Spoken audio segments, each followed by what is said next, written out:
Good morning here, Rob's PH again. Unsa may bag-o na to update. Last Saturday na install na to ang passenger door glass. So the update is na install na sad nato ang driver side door glass yesterday, Sunday.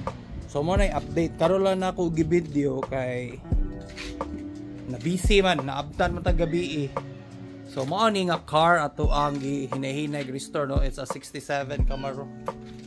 So atong i-open, ipakita ninyo nga kompleto na nanay door glass.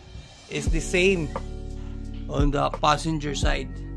So ang locking lang nato sa glass kay ang quarter window wa man moabot gikan sa US.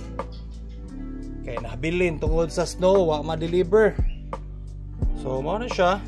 Update lang tamo, nataod na sad nato ang chrome piece side by side. Okay. So now ang update na to, naaman tay lista. Remember, if you followed, naaman tay lista, di ba? Ato na lang kwaon, ato na i-crush out ang door glass.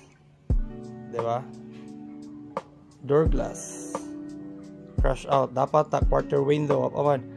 Install wiring, unya na lang nato ikuan ug mahuman na. So maula na i-update. Rob's PH 67 Camaro. Thanks for watching.